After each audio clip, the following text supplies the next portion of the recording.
La noche de los batones largos fue para mí una noche inolvidable en el peor de los sentidos. En esa noche, ese atardecer, yo estaba justamente caminando, estaba todo normal, estaba caminando en el hall principal y se abre una puerta y aparece un oficial de policía y se abre otra puerta y aparecen, digamos, una docena de muñequitos que se van poniendo allí en el fondo. Yo me acerqué, personalmente me acerqué al que parecía ser un oficial. Le dije, buenas tardes, buenas noches, no recuerdo. Soy el arquitecto Méndez Mosquera, vicedecano de la facultad. ¿Qué es lo que pasa? Y nunca voy a olvidar el rostro de este señor, esos bigotes, que me miró, levantó el fusil, gritó, ¡ataquen!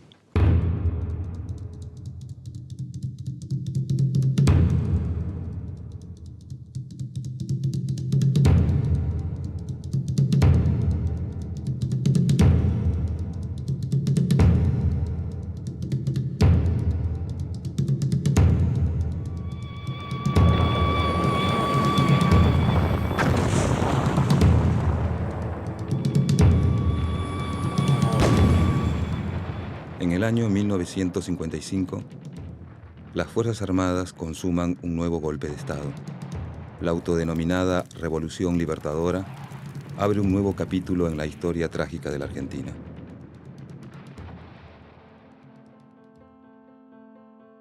Sin embargo, las universidades inician un proceso de reestructuración en el que se garantizan las consignas de la reforma universitaria de 1918. Autonomía y gobierno tripartito, formado por profesores, graduados y estudiantes. Incorporan la idea de modernización, que se materializa en la formación de centros de investigación, renovación de programas de enseñanza y creación de nuevas carreras como psicología y sociología. En este nuevo panorama, tiene un lugar central el vínculo entre enseñanza e investigación, promoviendo la figura del profesor con dedicación exclusiva.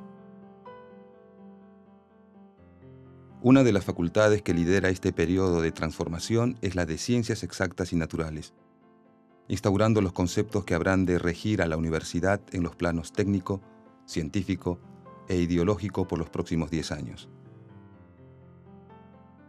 Es así como frente a la vieja universidad profesionalista surge una nueva, orientada a la biología, la bioquímica, la física, la agronomía y la computación. Las universidades se equipan con nuevos laboratorios. La ciencia debe convertirse en motor de la economía. Y es que un proyecto de universidad no solamente tiene que tener en cuenta el país y el contexto, sino que ahí entra mucho la ideología, no como partido político, no como, digamos, dogmas de cualquier tipo que sea, sino la concepción sociopolítica del país. Durante este periodo también se abren en las universidades secretarías de extensión y se organizan campañas de alfabetización. En este movimiento de acercamiento de la universidad a la realidad social, se crea la Editorial Universitaria de Buenos Aires, EUDEBA, que con su claro objetivo, Libros para Todos, publica en menos de una década casi 12 millones de ejemplares, convirtiéndose en la editorial más importante de habla hispana. Otro emprendimiento puesto en marcha en el año 1958 juega un papel fundamental: el Consejo Nacional de Investigaciones Científicas y Técnicas, CONICET. Dedica sus esfuerzos a alentar y mejorar el entrenamiento de jóvenes investigadores, otorgando becas para realizar trabajos de investigación en el país y tareas de perfeccionamiento en el exterior. Puedo decir que esos 10 años, del 55 al 66, de facultad y de universidad, eran años de respeto, de democracia. Lo mejor que se hizo fue crear una atmósfera de trabajo, una atmósfera de discusión y un deseo permanente de hacer cosas. Lo importante es que nosotros estábamos, digamos, viviendo una experiencia muy interesante de transformación de un país. Nosotros queríamos tener un país más moderno que el que nosotros habíamos conocido. Y por el otro lado, una necesidad imprescindible de estar no repitiendo resultados obtenidos por otra gente, sino estar activos en el trabajo de investigación, pero investigación como actitud mental y como actitud espiritual frente a la sociedad. Y estamos aprendiendo cómo hacer las cosas. Hicimos cosas mal, claro que hicimos cosas mal, pero nadie nos enseñó a hacerlas mejor. Creo que lo que teníamos a nuestro favor, que cuando veíamos que eso no iba, volvíamos atrás y tratábamos de cambiar de rumbo. O sea, no teníamos intereses creados con nada ni con nadie. Las primeras generaciones de egresados en ciencias ejercen como docentes o investigadores. El mercado laboral se renueva con la creación de centros de investigación y organismos como el Consejo Nacional de Desarrollo, CONADE.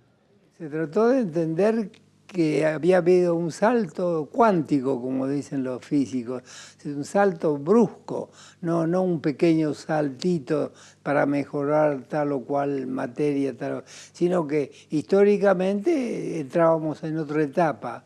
Y entonces esa etapa tenía que abordarse también con la suficiente energía. Se instala por primera vez una computadora en América Latina. Adquirida por la Universidad de Buenos Aires para la Facultad de Ciencias Exactas, es utilizada con intensidad, en primer lugar, por el Instituto de Cálculo. Allí se estudia la trayectoria del cometa Halley, se diseñan modelos para la resolución de problemas matemáticos, hidrológicos y econométricos, y se desarrollan lenguajes de computación. Y después pusimos la norma de que se podía haber trabajos pagos. Por ejemplo, si los ferrocarriles del Estado o meteorología nos pedía un cálculo, se podía cobrar y ese dinero gastado precisamente dentro del propio instituto. En general, esas cosas eran antes muy complicadas, pero la gestión de Rolando García en ese aspecto fue muy decisivo porque se le dio plena autonomía a las autoridades de las facultades para poder administrar los bienes que podía ingresar por los cálculos o por los trabajos. Algunos grupos de investigación pertenecientes a las universidades nacionales y a instituciones estatales vinculadas a ellas alcanzan un nivel de excelencia inédito en la historia del país. Se construye el primer reactor nuclear de investigación de América Latina y se lanzan los primeros cohetes de exploración atmosférica y climática desde la base del Chamical, en la provincia de La Rioja. La manera de cómo se encaró el desarrollo de los grupos de investigación y de docencia en Exactas durante los años 60 era establecer temas,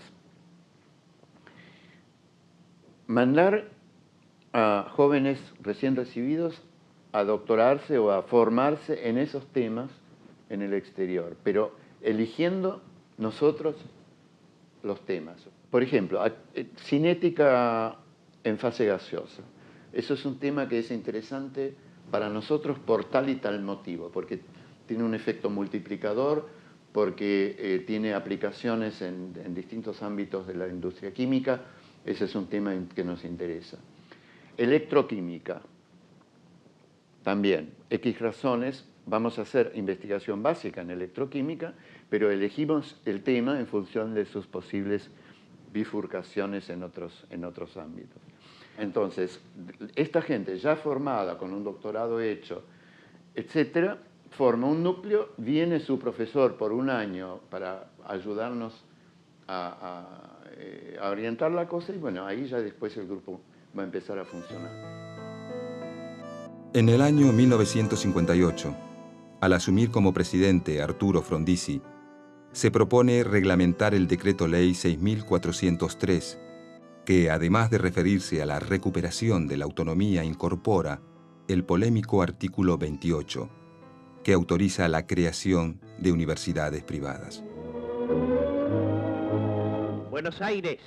El problema de la enseñanza universitaria agita los claustros y el estudiantado se divide en dos sectores que se identifican con las denominaciones de laicos y libres. La ocupación de algunas casas de estudios es seguida por la adopción de medidas de vigilancia. El pleito que gana la calle llega también al Parlamento. En la Universidad del Estado había un estatus de manejo de la universidad donde la parte religiosa, por ejemplo, no se podía tocar. Entonces estaba en una especie de convenio, de statu quo, de que de eso no se hablaba. Y entonces los grupos católicos, sobre todo, fueron los que impulsaban esa nueva universidad que se supone que iba a ser libre, entre comillas, y católica. Y así empezaron a haber movilizaciones de todo tipo. Y se polarizó la cosa. En septiembre de ese año, una multitudinaria movilización a favor de la enseñanza laica no alcanza para contrarrestar la fuerte influencia de sectores católicos y finalmente se establece el marco legal para el establecimiento de estas nuevas universidades. Y efectivamente surgieron así universidades católicas, pero surgieron a su vez las universidades privadas, que ya respondían a otros intereses.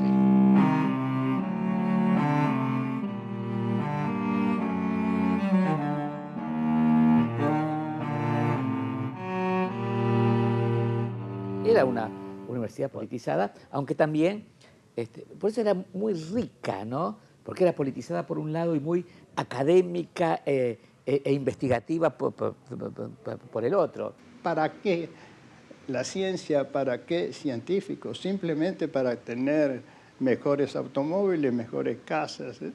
No, para un mundo distinto hay que hacer política. En nuestra facultad estaba muy clara una línea del humanismo, estaba muy clara una línea del reformismo, con toda la tradición del reformismo y toda la ideología del reformismo. Si bien en ambos grupos se encontraban simpatizantes de varias corrientes ideológicas, los reformistas tenían un pensamiento fundamentalmente de izquierda y se consideraban los herederos de la Reforma de 1918. El movimiento humanista, predominantemente de centro, surgió a principios de la década del 50, cuando en Europa se extendía la democracia cristiana, es decir, su raíz era principalmente católica.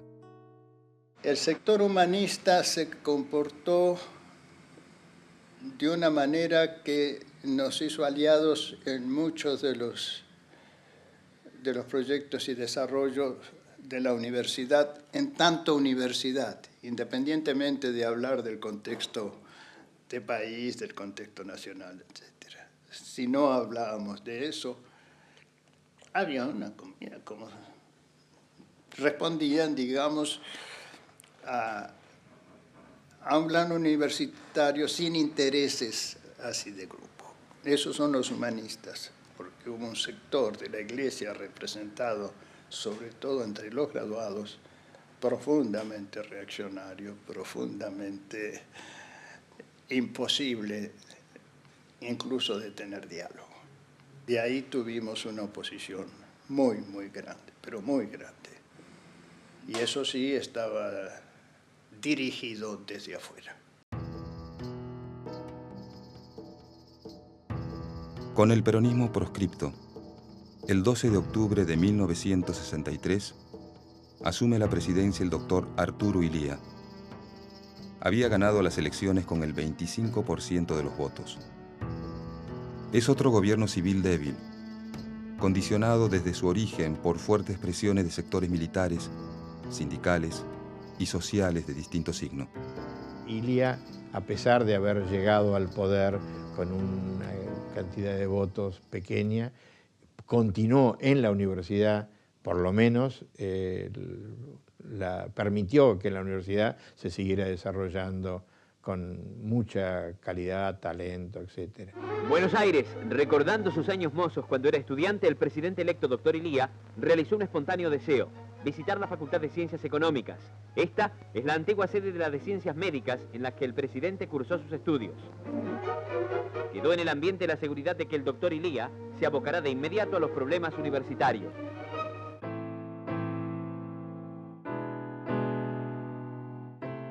En el mes de abril de 1965, el ejército de Estados Unidos invade Santo Domingo.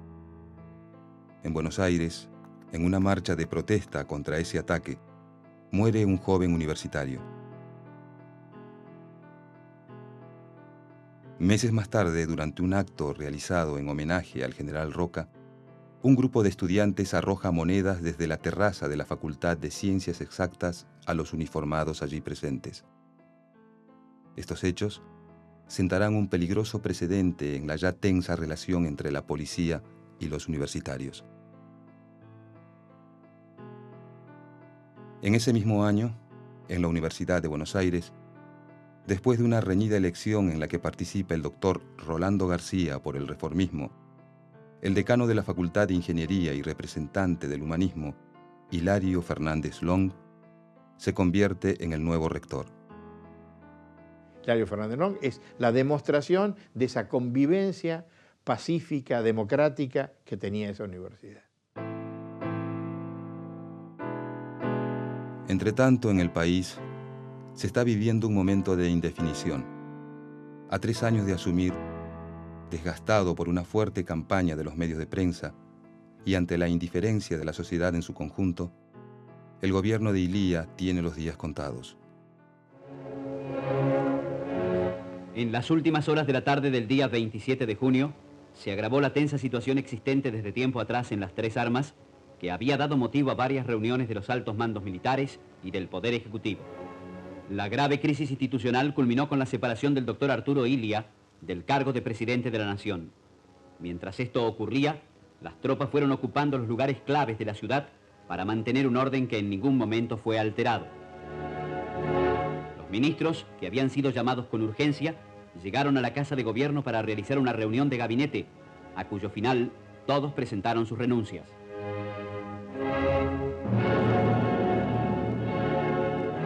Esa madrugada se reúne el Consejo Superior de la Universidad y aprueba un comunicado repudiando el golpe. En este día aciago, en el que se ha quebrantado en forma total la vigencia de la Constitución, el rector de la Universidad de Buenos Aires hace un llamado a los claustros universitarios en el sentido de que sigan defendiendo, como hasta ahora, la autonomía universitaria, que no reconozcan otro gobierno universitario que el que ellos libremente han elegido y que se comprometan a mantener vivo el espíritu que haga posible el restablecimiento de la democracia. Al día siguiente, el expresidente abandonó la Casa de Gobierno, partiendo en un automóvil hacia la residencia de un hermano en la provincia de Buenos Aires.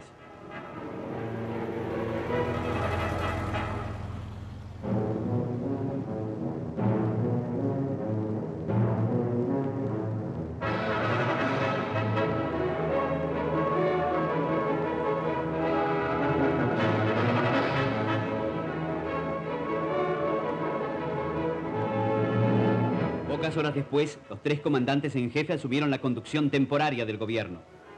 En esa oportunidad, se anunció que la presidencia de la Nación sería asumida por el teniente general Juan Carlos Onganía. Yo, Juan Carlos Onganía, juro por Dios nuestro Señor y estos santos evangelios, desempeñar con lealtad y patriotismo el cargo de presidente de la Nación y observar fielmente los fines revolucionarios, el Estatuto de la Revolución y la Constitución de la Nación Argentina.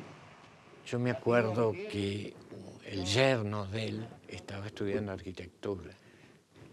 Entonces, mucho antes del golpe, yo siempre que pasaba le tocaba el hombro y le decía, a ver cuándo le decís a tu suegro que se haga un golpe, que organice un golpe. Así como una broma, ¿no? Una cachada. Y resultó verdad.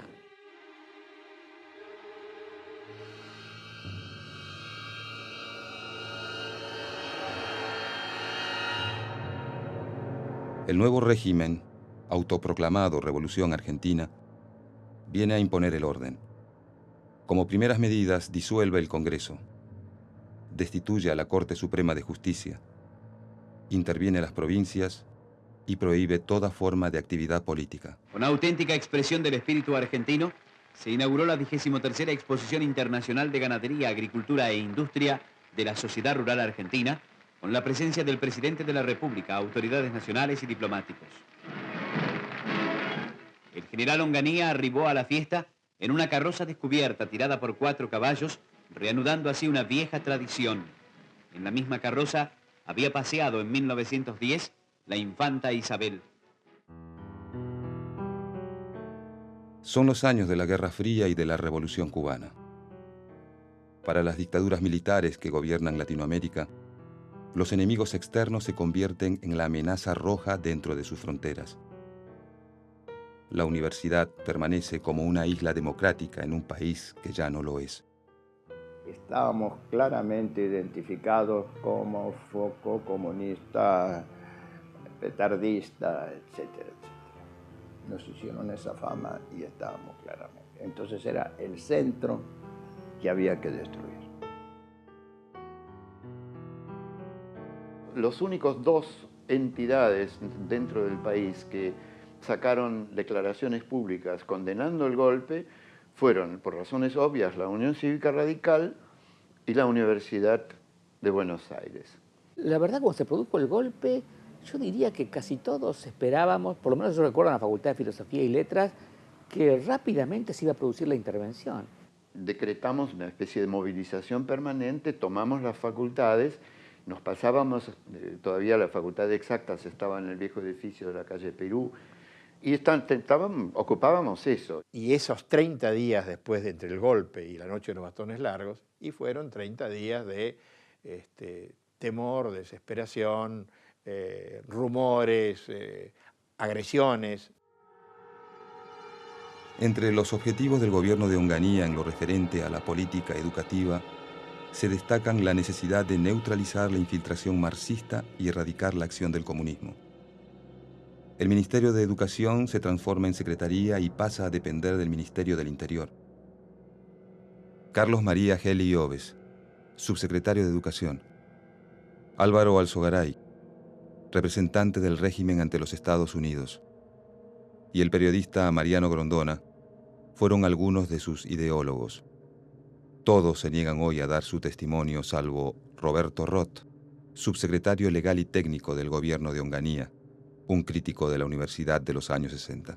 No hubo ninguna excelencia en esa universidad, al contrario, era un desastre. Suponer que la universidad la vas a arreglar con un tripartito no tiene sentido. Los estudiantes decidiendo si sus profesores son nombrados o no son nombrados, dónde se va a hacer ciencia, dónde se va a hacer técnica, más los egresados que son nombrados por la unidad básica o el comité o en elecciones subsidiadas por la CIA, como en el caso cuando yo llegué a consejeros de egresados. Finalmente, después de un mes, el gobierno de Onganía interviene en la universidad. Prohíbe la actividad política en las facultades y anula el gobierno tripartito. El viernes 29 de julio, mediante el decreto ley 16.912, convierte a rectores y decanos en interventores delegados del secretario de Educación. Tienen 48 horas de plazo para decidir si aceptan o renuncian. Lo convoqué al consejo directivo inmediatamente, dije, esta es la situación, yo no me quedo. El profesor Doji dijo, yo tampoco. Dimos la vuelta a todos los profesores, ninguno aceptó quedarse como delegados del gobierno. Había una resistencia simbólica, es decir, cerramos la puerta porque no queremos este estatuto nuevo. Queremos el estatuto que había salido de la Asamblea Universitaria, donde profesores, graduados y estudiantes habían aprobado un gobierno tripartito. el hijo de un general fue alumno de física de la facultad. Y según el padre, lo pervertimos y lo hicimos comunista en la facultad. Este muchacho oyó a su padre decir por teléfono: a los de la Facultad de Ciencias los sacan a palos y a tiros.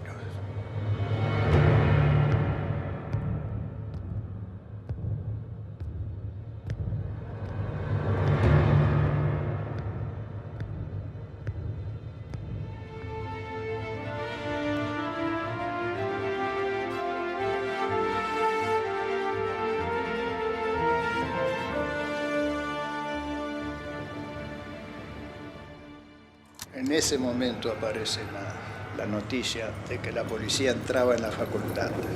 Nos llenaron de gases y cuando ya no podíamos respirar, salimos y yo fui directamente al oficial.